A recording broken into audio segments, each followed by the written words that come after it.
Hello, in this video I'm going to go over a tank build that I have created for running around in the night market. If you haven't seen my previous video involving the healer build, this is kind of on the same along the lines that I will link the video in the description if you're interested in that. But this build is kind of intended for not being grouped and kind of being on your own. So this is a selfish build. So that it's kind of a little bit different than what you would normally take into a trial or a dungeon. So basically as you can see on the screen, I am running essentially PvP gear. So let's get into it. I call this sponge without a bucket. Basically, I built this so that you could most of the time rely without a healer. This is a really, really good, handles damage really well. But let's get into the classes that I picked first. To start off, just really quickly, I am a Breton on this build. You could probably do absolutely anything that you wanted on this. I like using Bretons for PvP tanks. So they give you a max Magicka and a lower cost on Magicka spells, and then also they have a built-in resistance, which is kind of nice to help you get up to the resistance cap. Pretty much other races that would work really well would be Redguard, Imperial. You could probably pretty much do anything, just as long as you're getting some good stats out of it. Max stamina would be good, so you could go with a dark elf if you wanted to. Fire resistance would probably be really awesome, especially in some of the night market areas. Race is not that big of a deal. I just kind of slapped this on one of my Breton characters, and it works really well. So moving on, we're going to go into the classes, as I said. So all 64 points into health for the attributes, by the way. A little bit different. I am running the Tower Mundus on this, and that's because with the Breton giving me extra Magicka, I needed to get the max stamina pool up higher than that, so that if I get any kind of a synergy or something like that, then it's going to give me stamina back. So that's the reason I did that. Really quick, I'll do the food and the potions, and then we'll get on to the classes. The potions that I'm using are just the standard tripots. I need to make some of those, actually. Tripots are what I'm using. I burned through them earlier when I was running around with this. And then the food is Orzorga. I'm going to screw this up. Orzorga's red Frothgar. There we go. This gives you a big line of max health, 5,395 max health, and it gives you 493 Magicka recovery. And so that's why I picked those two. So the classes that I have, we'll go into the skills here. I am a Templar base, and so I had to keep one of the Templar skills. Restoring light is amazing for this. The passives that you get for restoring light are incredible for tanking. The sacred ground and the increased block mitigation and the healing that you get, really, really good. Plus, you're going to get a faster resurrection on allies, which is helpful because a lot of people are going to die in the night market. So this is probably a staple skill line, I would say, to choose for this type of a role or a niche build. Second, I have the siphoning skill line, not one of my favorites. I know I've dogged on this skill line in the past. The only reason I am using this skill line is essentially this skill right here, Siphoning Attacks. This sucker will give you 200 Magicka and Stamina every second and health just for slotting it. You don't ever have to cast it. This is basically sustain on autopilot. So then you also get ultimate when you drink a potion. Really nice in case you want to get up an ultimate to help you or your group. Then you'll also get max Magicka and Stamina. This is with a siphoning skill slotted, so I do have that on my front bar for that reason. And then I have increased healing done for each siphoning skill slotted, which again I only have one. And then I have casting in a siphoning ability in combat generates 2 ultimate. I'm probably honestly never going to proc that because I would have to cast this right here in order to proc that. So not going to do that really. Mainly, as I said, doing this for the sustain. Then Soldier of Apocrypha. This right here is carrying a lot of weight. I'm using almost the entire skill line here, getting extra armor while a skill is active. A little bit of recoveries for each Apocrypha skill slotted. I do have 2 on the front bar and 1 on the back. And then we have giving your group minor evasion. If you are grouped, then this would proc. Again, I'm planning on probably not being grouped a whole lot in there because it's kind of a chaotic mess. And then if you consume a crux, then you generate ultimate. So basically, I've got a crux builder right here with my taunt, and then my shield here will consume it. So that's another ultimate generator that I can create there. So that's the skill lines. We'll just go over the skills really quickly since we're in here already. On the front bar, I'm using defensive stance. This can be really good for absorbing projectiles and then reflecting them back at the enemy. This can do quite a bit of damage. It is a little bit of an expensive shield to cast, so kind of have to be strategic with it. Runic Sunder, this is a great taunt. This does absolutely so much stuff. It's insane. I've done a video on this skill alone as a highlight. If you've not seen that, check it out. It's on my YouTube channel. This does just so much. It applies minor maim. It gives you armor. It steals armor. It taunts. It reduces your damage taken per crux that you have while it's slotted. It generates a crux. It does so much. So this is really, really awesome. So take a look at it. At the video, I've done a deep dive on this. It's really awesome. It's just incredible. One of the biggest shields in the game, Impervious Rune Ward. Kind of expensive to cast, but this is kind of an oh shit button. If you need a second to kind of let block off to regen some stamina, which in most cases I will tell you is not going to be a problem on this, and I'll get to that in a minute. So the 1 second shield is super massive, and then it drops down, so it's not as big after that, but the 1 second shield is huge. Then I've got the scribed skill, the shield throw, and I have this scribed as frost damage with a heal and major maim. And a lot of people are going to say, why don't I have this as my taunt? I've done a video on this as well, and I know I'm probably not in the popular crowd on this, but this right here, I believe, is one of the biggest reasons why a lot of tanks are dead on the ground, is they're using this as a taunt. It's super expensive stamina skill to taunt with.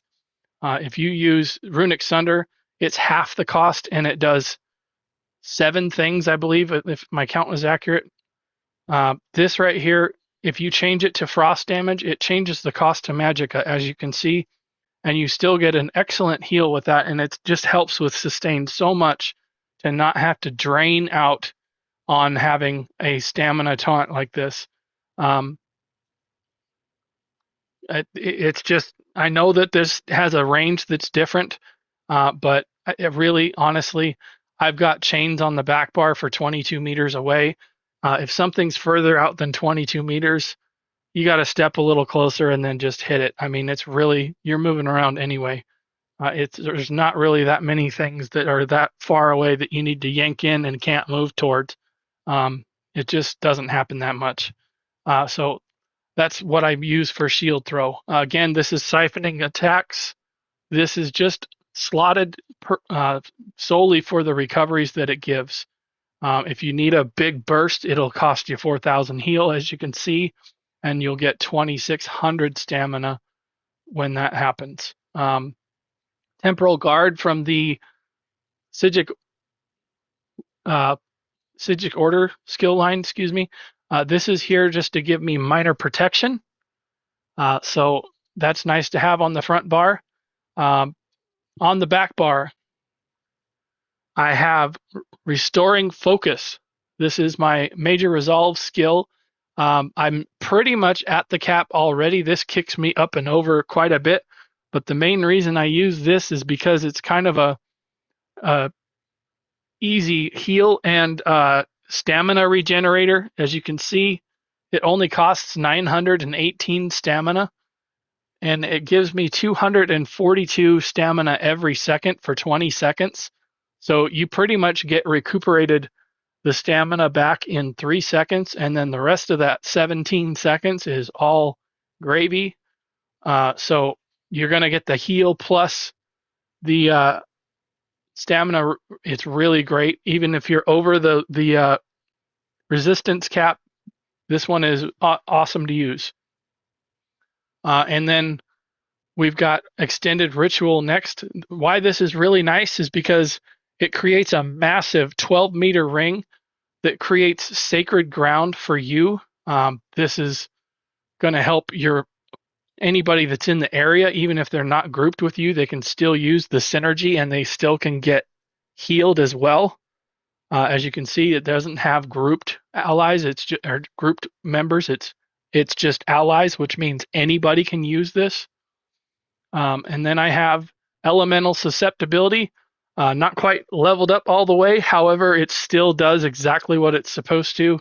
It's got 30 seconds of duration, Major Breach, and then it applies the Burning, Chilled, and Concuss. I believe the only thing that's different is the range gets longer when it levels up. There's no cost to it, so I'm not quite sure. Other than the range might get a little bit longer. That's the only thing that's different about this. But then we have Blockade of Frost. This will do frost damage to the enemies in the area, and then if they are chilled with this elemental susceptibility, they will also be inflicted with minor breach. So I've got a major breach here and minor breach from this, and then my leashing soul is the chains, which also taunts, and then I get resources back from this as well as getting major cowardice on the enemy. And then my back bar that I've been using is Sanctum of Abyssal Sea. Another really good one to use in there is the Soul Harvest, the Soul Ultimate. The Right to Passage is not really that great of an ultimate, I will say. The Shield Wall, if you've leveled this up all the way, that can help for when you need to block and you don't have any resources. Other than that, I pretty much don't see another. Maybe Barrier, I guess, would be a good one, but I think Abyssal Sea is probably pretty good. It's got 110,000 damage cap on it. We'll just take a look at the other morph really quickly in the video. Gibbering Shelter no longer deals damage, and it grants allies damage shields when you are hit. So I guess this might be nice too but this one is the damage shield gains increase in strength as it absorbs more damage. So that's why I'm using the Sanctum of Abyssal Sea. It makes the shield bigger as you take more damage. So that's the skills that I'm using. So let's get into the gear sets. So as I said, I'm using PvP gear pretty much. So I'll start with the sword and the shield here. I wanted to make this as tanky as possible, just kind of running around in case something just out of the blue smacks you. You're pretty much good. As you can see over to the right, my physical and spell resistance is really close to the cap already. So I'm just standing here without major resolve being on at all, and I'm still quite high on resistance just standing here. So I've got a defending with a hardened enchantment. This is the glyph that gives you a shield. And then we have reinforced shield with a triglyph. For these are one. I should slow down and say this is battalion defender for the sword, and then I have a shield of trainee to get a little bit more max health on the front bar. So then, and the reason I have battalion defender as a one piece on the front bar is so I have this active on both bars all the time. I wanted to have battalion defender active always because it's a really nice.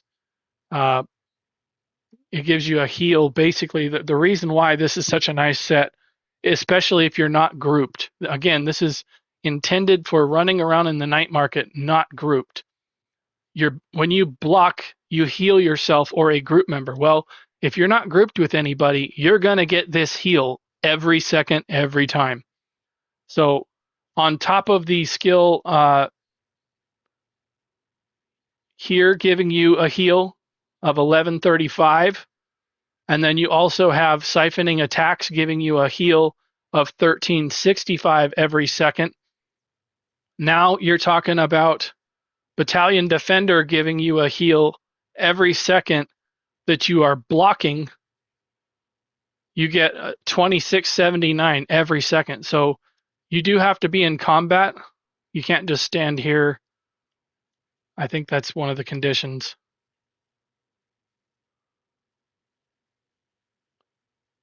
Okay, it doesn't say it, but let me just verify that I have my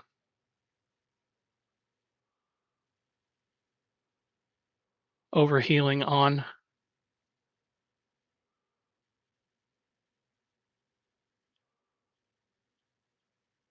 Okay, so overhealing is on. So I'm not getting a heal right now, as you can see, but I do believe that the battalion defender, you have to have combat instigated. So anyway, maybe it's because it's block and not just bracing. That's probably the case. Blocking damage, I'm guessing, instead of just bracing. So trainee is the base game set where you use for a one piece and you can get max health. The back bar, I have a defending ice staff. This helps you get the same mitigation as a sword and shield while giving you some other options for skills on the back bar. Again, I'm using a shield glyph there. Battalion defender reinforced helm with a triglyph. Again, these are all triglyphed, by the way, just really quickly. And then Nirnhoned on the waist and gloves, and then everything else is reinforced. So I have the other set that I'm using is Resilient Yokita, and if you're not familiar with that, it comes from Etherean Archive. So if you've not farmed this, you might get a chance drop of this set actually during the night market. I've noticed some trial gear dropping from the Craglorn trials. This right here is the set that I'm using. If you go into Etherean Archive, it's this very top set here. If you're not familiar with this, when you block, again, same mechanic that procs on Battalion Defender, you deal magic damage in a 10-meter radius to all enemies, not just some, all enemies, and you heal for the amount of damage that you do. And it's scaled off of your max health. So this is insanely strong when you get surrounded by a bunch of shit. This will, I mean, as long as you can hold block, this thing will just, your health meter will not drop. It just won't. I mean, you can stand and get smacked by 17 guys. It's just crazy. So moving on, if you don't have this set right here, I'll give you two alternatives that comes from dungeons. One, everybody's set that they like to shit on for tanking, leeching plate. This right here is probably going to be pretty close.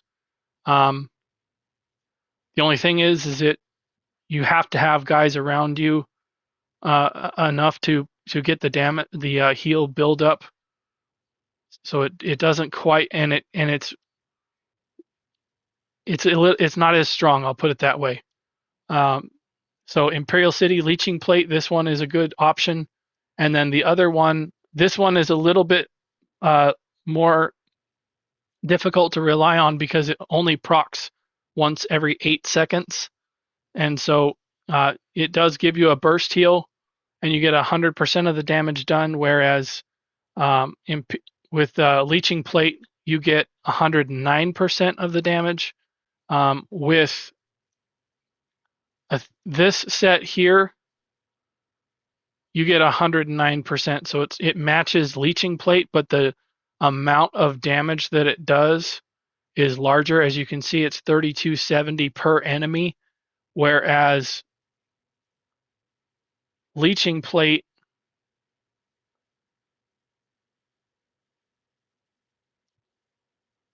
you get 1168 for every second, but it's not as much healing. I'll put it that way. It puts a cloud around the one assailant, and then that does damage to them. And so the Ethereum Archive set will hit a lot of enemies, and it happens every 5 seconds. I mean, it's a crazy burst heal when you're standing around, and you can actually have this go up. For example, if you got healing taken bonuses, or if you slot a champion tree, like for example, Revening Blows can make it go up, or this one right here, Focused Mending, you can slot Focused Mending instead of, we'll just put it on here, instead of Enduring Resolve. Now we'll go back into the tooltip and look at, now you can see it's 119%. So you can really affect the healing that it does. But to finish off the gear, I've got Battalion Defender on the head and the shoulders, and then I've got Advancing Yokita on the chest, waist, gloves, legs, and boots. And then I'm using kind of a little bit more rare mythic. A lot of people don't use this, the Torque of Tonal Constancy. When your stamina gets below 50%, you get a pool of Magicka recovery increase. And then while your Magicka is less than 50%, your stamina recovery goes up. That's not an either or. Those are separate statements. So you can both have these both be true at the same time. And so there's no drawbacks to this at all. That doesn't snare you. It doesn't give you anything like that. This is just a recovery mythic. It's really nice. It helps with sustain greatly.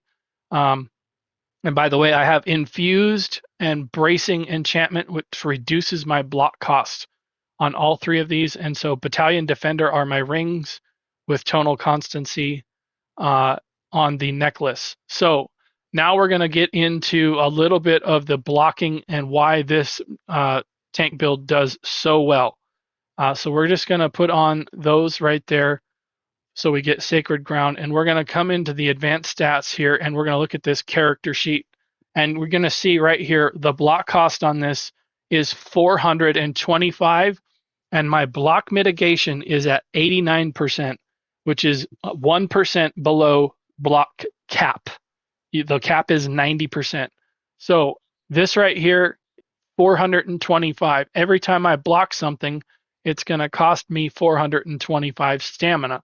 So again, when I'm getting stamina back from this right here every second in the amount of 200, and then I'm also getting 242 stamina every second, this is really going to be, I can just stand here and hold block, and I've got shields for days on top of that.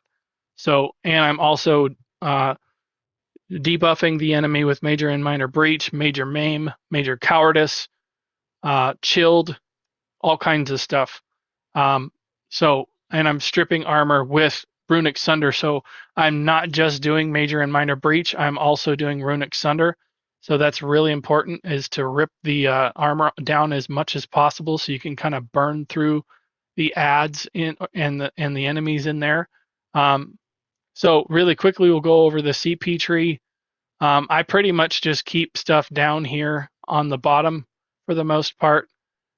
You could reduce some damage if you wanted to, but I've found that having this increased heal over here can sometimes really be a game changer, especially if you're just taking damage over time or something like that. Then you can move stuff around.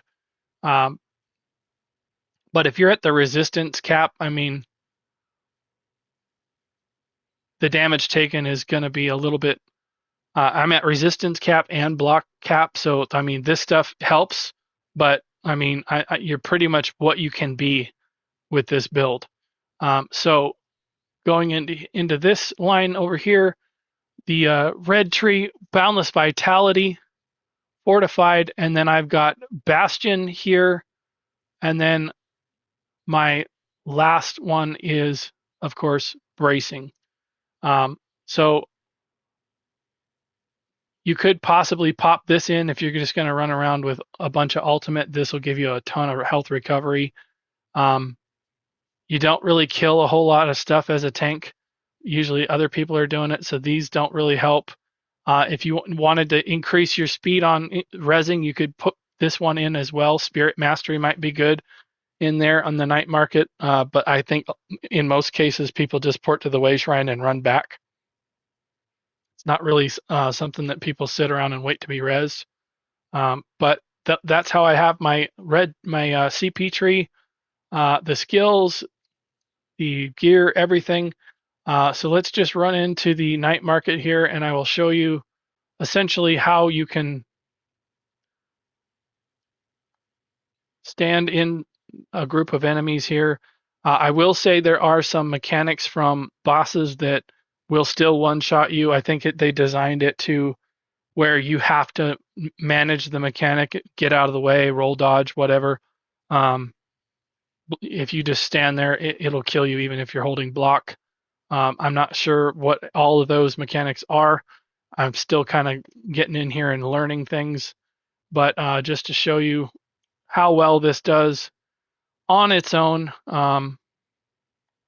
Again, this is here. I'll just put my companion away. That's a DPS companion, but nevertheless. So let me find kind of a good sized mob of guys here.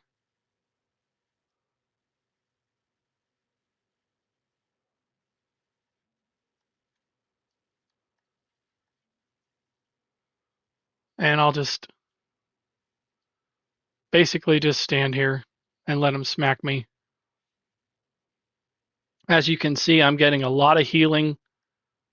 I'll just reapply my stuff there. I'm getting a lot of stamina back, even though I'm blocking. You can see it going up and down while I'm blocking. I'm just holding block permanently, pretty much. You can pop a shield if you want to. Somebody gets away, you can chain an ad in. There's just all kinds of things that you can do with this build. As long as you're holding block, you're going to do damage. You'll usually, there's the proc right there, the white direct damage here. That's what you want to watch for.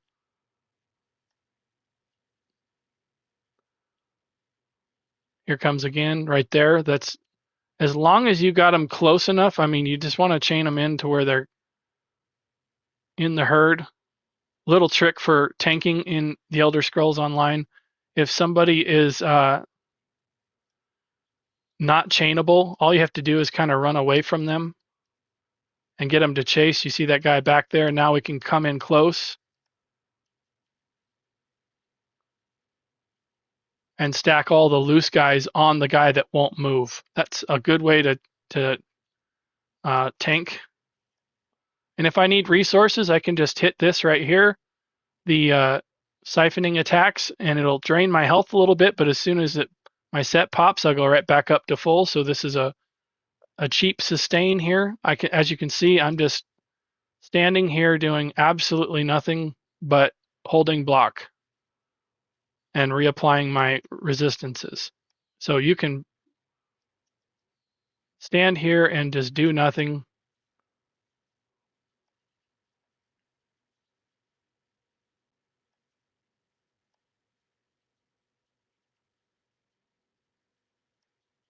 And it will chain in. As long as you keep up the skills, like I said,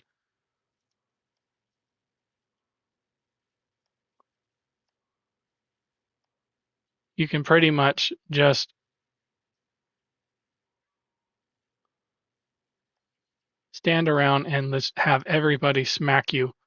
So there's a bigger guy here, the Manticora.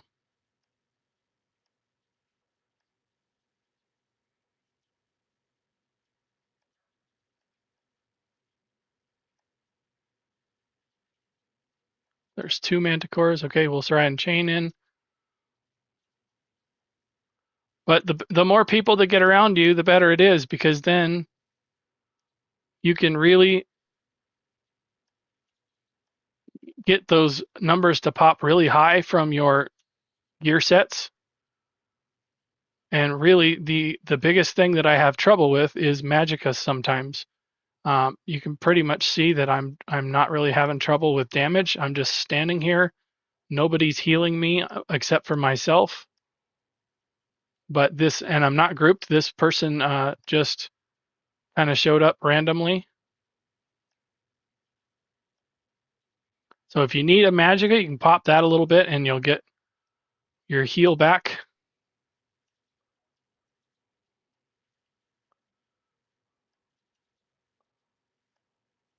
I'm sure this is riveting while I'm trying to do this on a video, but I did want to give like a live demonstration as to how effective this is, just so that you could see how fun it is to run around like this and pretty much just be able to just eat everything.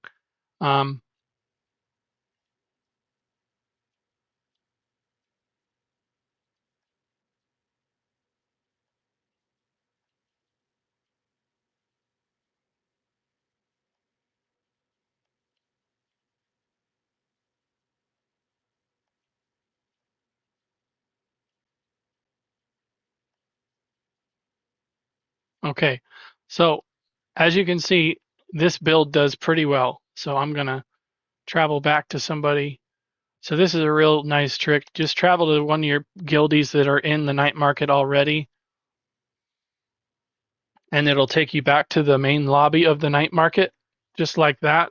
This zone is a little bit of a pain to kind of travel out of, so that's a trick that I've been using to get back to this main area. If you're wanting to turn something in, just travel to somebody who's in the night market, and it'll take you to this area here. Anyway, I'm going to end the video here. If you thought this video was interesting or helpful, please consider liking the video, subscribing to my channel. I have over 300 videos on the Elder Scrolls Online. They're all organized by created playlists. So if you go down to the go to my YouTube channel, go down to the created playlists. All of my stuff is organized on there by subject matter. So if there's a particular subject that you're interested in, I've pretty much got them separated so that you can find everything like that. So thank you again for watching, and I will see you in another video. Bye.